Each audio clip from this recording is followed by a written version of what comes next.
দেশে বাস করত। ঈশ্বর বললেন, আব্রাহাম, আমি চাই তুমি হারান ছেড়ে অন্য কোথাও যাও। কিন্তু ঈশ্বর আব্রাহামকে কোথায় যেতে হবে তা বলেননি।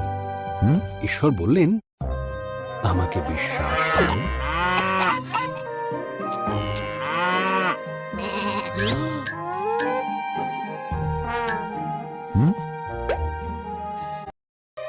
তুমি এই দেশ ছাড়ো, আমি তোমার বংশকে এক মহান দেশ দেব। তা কিভাবে সম্ভব? আব্রাহাম ভাবতে লাগল।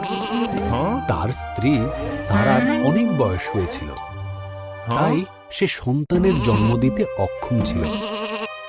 কিন্তু ঈশ্বর বললেন, আমাকে বিশ্বাস করো।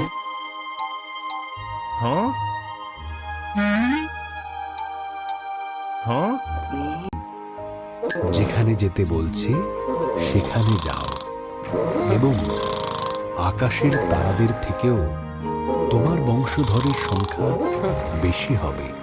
তাদের মাধ্যমে সমস্ত পৃথিবী আশীর্বাদ লাভ করবে। আমাকে বিশ্বাস করো।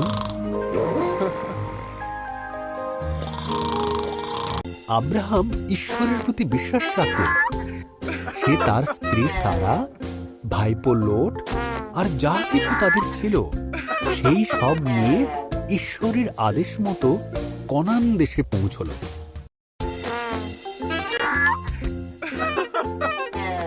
আব্রাহাম সিকিম প্রদেশে বসবাস শুরু করল। এখানে ঈশ্বর তাকে দেখা দিলেন। তিনি বললেন, এই ভূমি আমি তোমাকে আর তোমার সন্তানদের দেব। আব্রাহাম সেখানে ঈশ্বরের নামে এক পবিত্র বেদি তৈরি করল।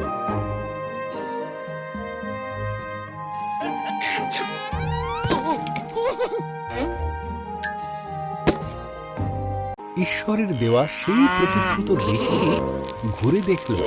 ঈশ্বরের প্রতি স্থির বিশ্বাস রাখার জন্য আব্রাহামের মনে ভারী আনন্দ হল। সুতরাং এখানেও ঈশ্বরের নামে সে আরেকটি বেদি তৈরি করল এবং ঈশ্বরের সমস্ত প্রতিশ্রুতির জন্য তাকে ধন্যবাদ দিল।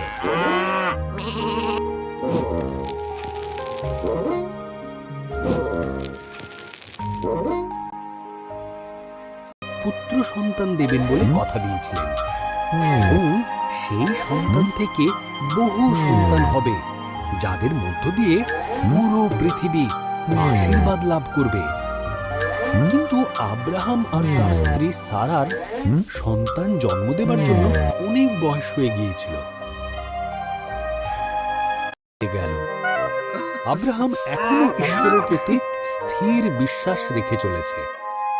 তার যখন 100 বছর আর সারার 90 বছর বয়স, ঈশ্বর তাঁর দেওয়া কথা তাদের মনে করালেন।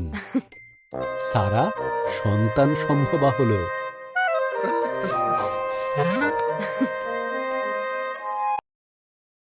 তাদের সন্তান যখন জন্মালো, সারা এত খুশি হলো যে আনন্দে হেসে ফেলল। আমার এই হাসি ঈশ্বরের দেওয়া, সে বলল। সুতরাং তারা তাদের সন্তানের নাম দিল ইসহাক, যার মানে সে হাসে।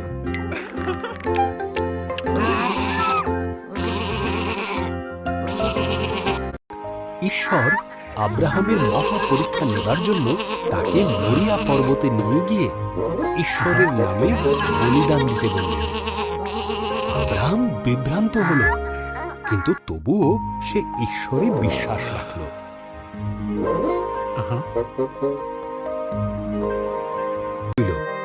আর আব্রাহাম নিল ছুরি আর মশাল।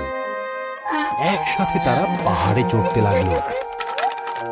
বলিদানের মেষশাবক কোথায়? ইসহাক জিজ্ঞাসা করল। আব্রাহাম উত্তর দিল, ঈশ্বর যোগাবেন।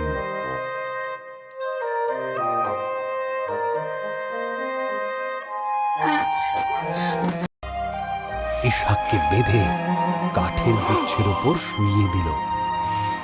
ইসহাককে মারার জন্য যখন সে ছুরি তুলেছে, তখন স্বর্গদূত তাকে ডাকলেন। আব্রাহাম,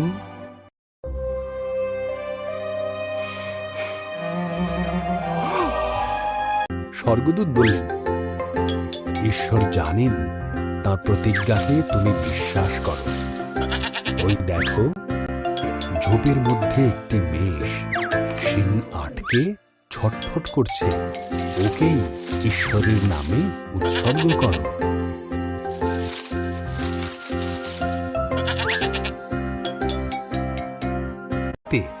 মেষটিকে ঈশ্বরের উদ্দেশ্যে উৎসর্গ করল। এই জায়গার নাম সে রাখল ঈশ্বর যোগাবেন, কারণ ঈশ্বর বলির পশু যোগান দিয়েছিলেন।